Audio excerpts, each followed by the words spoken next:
dari dalam kitab Tajul Arus Al-Hawi Tahdibin Nufus.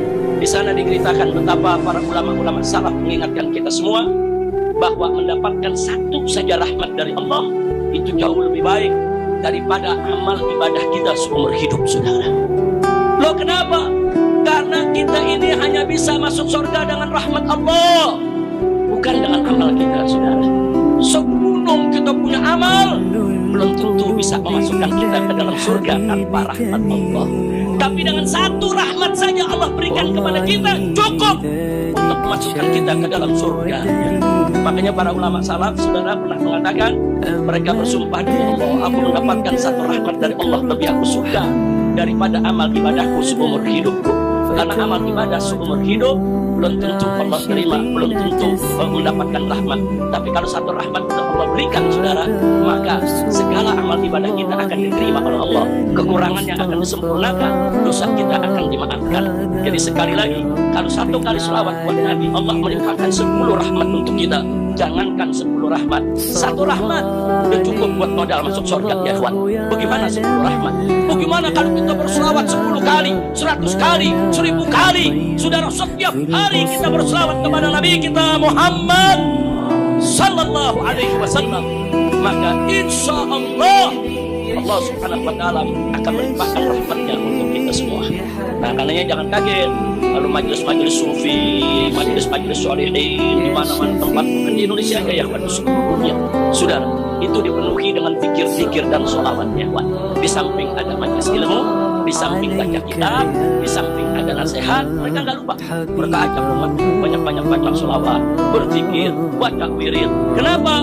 Karena semua itu bisa mengetuk pintu rahmat Allah subhanahu wa ta'ala. Karena sebagaimana Nabi sampaikan kepada kita, saudara, tidak ada yang bisa masuk surga kecuali dengan rahmat Allah, saudara. Sampai tatkala Sayyidatuna Aisyah radhiyallahu ta'ala anha bertanya, wa anta ya Rasulullah, lalu bagaimana dengan anda ya Rasulullah? Apakah masuk surga juga dengan rahmat Allah?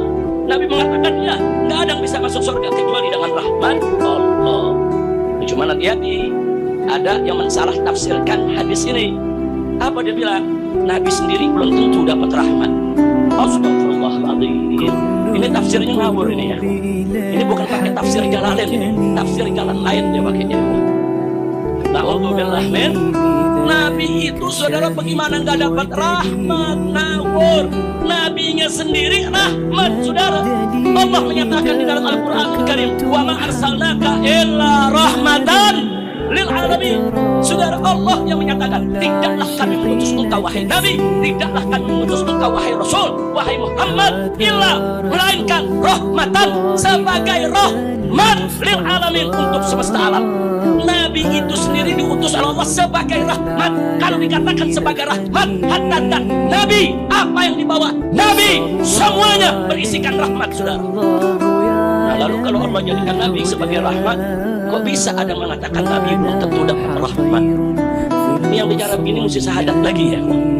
Hati-hati, hati-hati, hati-hati. Kadang-kadang orang kalau kepintaran jadi keblingan, ya. Nah, makanya, saudara, penting di samping kita tabligh akbar, di samping kita buka kitab, di samping kita ngaji, di samping kita amar ma'ruf nahi munkar, jangan lupa buka majelis sholawat, buka majelis zikir, buka majelis marhabanan, supaya hati kita nggak kering, ya, kawan.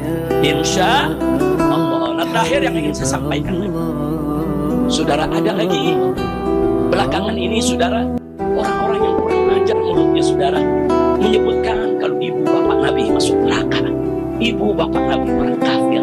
Innalillahi wa inna ilaihi raji'un. Alasannya mereka punya dalil, saudara. Ya, kalau dalil mereka pahami secara zahir, kalau dalil mereka pahami secara kaku, kalau dalil mereka pahami tanpa melihat dalil yang lain, ya seperti itu. Itulah hasil pemahamannya. Nah, dalam Islam ini luas. Memahami suatu dalil harus lihat dalil yang lain. Memahami suatu dalil harus lihat konteksnya. Untuk memahami suatu hukum, saudara, kita harus secara komprehensif menghimpun dalil-dalil yang ada untuk kita pelajari, kita simak, kita lihat, sehingga kita bisa mengambil kesimpulan yang benar. Saudara, sebagaimana kita ketahui saudara bahwa kubur Nabi SAW, kuburnya Nabi, makamnya Nabi, saudara, itu disepakati oleh Ahlus Sunnah wal Jamaah sebagai afdalu buq'atin fil alamin, sebagai satu buq'ah, satu tempat yang paling afdal di atas muka bumi ini.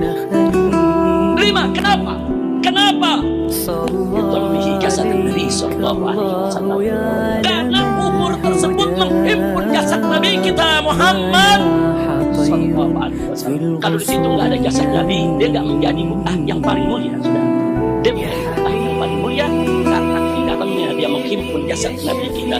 Pertanyaannya, saudara, kalau tanah menghimpun jasad Nabi yang sudah meninggal dunia menjadi buq'ah yang paling mulia sebagaimana diyakini oleh para ulama Ahlus Sunnah, lalu bagaimana dengan batni ummihi Aminah? Lalu bagaimana dengan perut ibu Nabi Sayyidatuna Aminah yang Nabi bersemayam di dalam perut tersebut selama 9 bulan, tumbuh berkembang, digagak, disayang sampai ditiupkan roh? Kita ingin mengatakan bahwa perut itu akan masuk neraka jahanam. Inna lillahi wa inna ilaihi raji'un. Hati-hati saudara, tanah, saudara, tanah tempat dikuburnya kita punya Nabi menjadi tanah termulia di atas muka bumi ini. Bagaimana perut yang di dalamnya tumbuh bukan hanya jasad, dari mulai jasad tumbuh berkembang sedikit demi sedikit, saudara, sampai ditiupkan roh 9 bulan dengan penuh kasih sayang, saudara.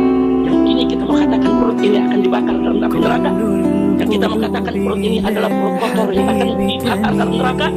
Ittaqullah, takutlah kepada Allah. Maka itu saya ingatkan semua, maka itu saya ingat ini karena tadi di antara syair qasidah yang dibaca oleh rombongan kita dari Madinah ini ada bercerita tentang Sayyidah Aminah, ada yang bercerita tentang Sayyidah Aisyah, ada yang bercerita tentang Sayyidah Fatimah. Ini perempuan-perempuan mulia yang pernah mengumumi ini dan wajib untuk kita hormati, untuk kita cintai. Bahkan saudara, kalau istri-istri Nabi diberi gelar Ummahatul Mukminin, lalu bagaimana dengan ibu Nabi? Para ulama memberi gelar Ummul Ummah, bukan lagi Ummul Mukminin, Ummul Ummah.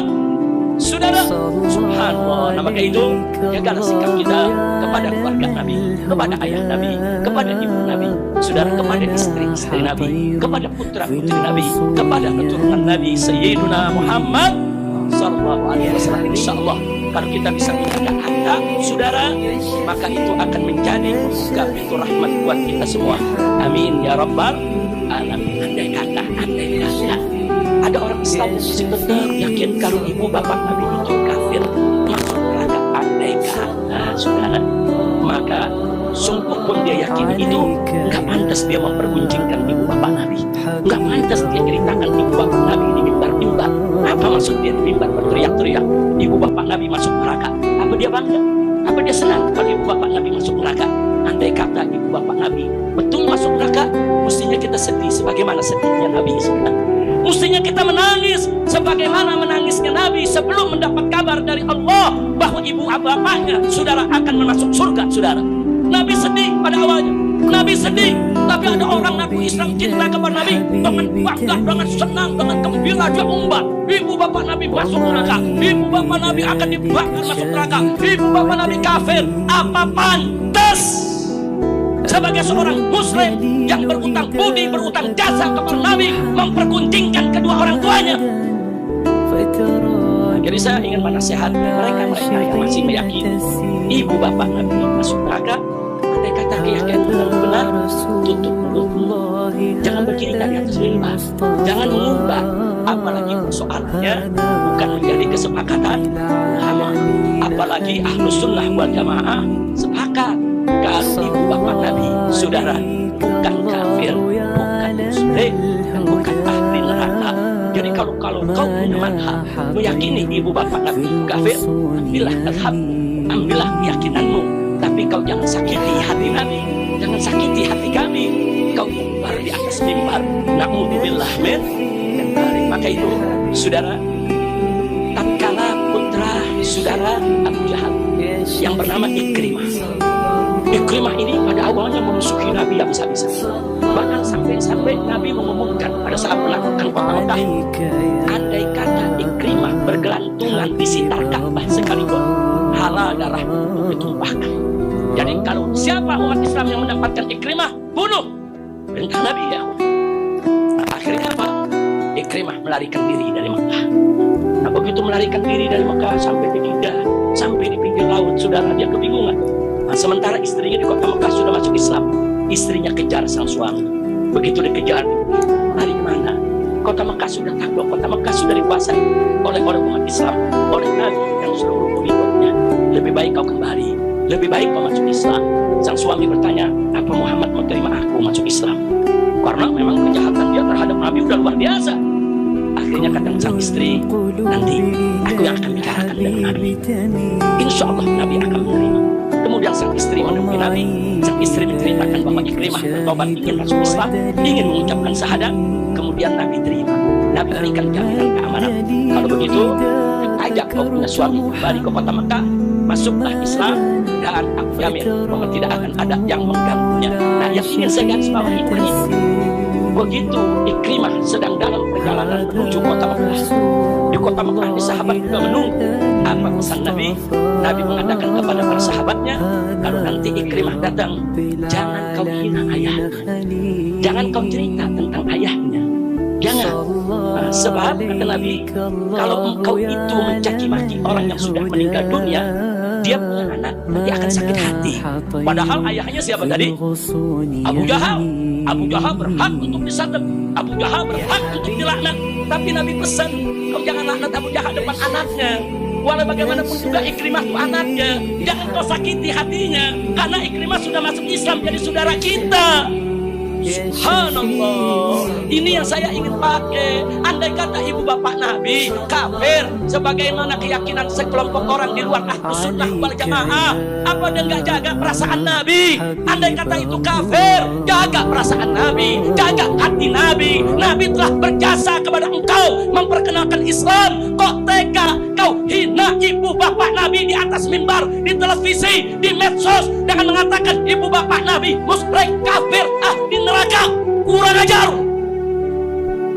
Jaga perasaan Nabi. Ini Ikrimah, bapaknya Abu Jahal, yang umat Islam melaknat itu Abu Jahal ya. Semua melaknat. Tapi karena si anak masuk Islam, Nabi pesan, jaga dong perasaan anak, jaga perasaan anak. Karena sabul amwat, saudara, itu tidak akan sampai kepada amwat, tapi akan yudil ahya, yaitu akan menyakiti orang yang hidup.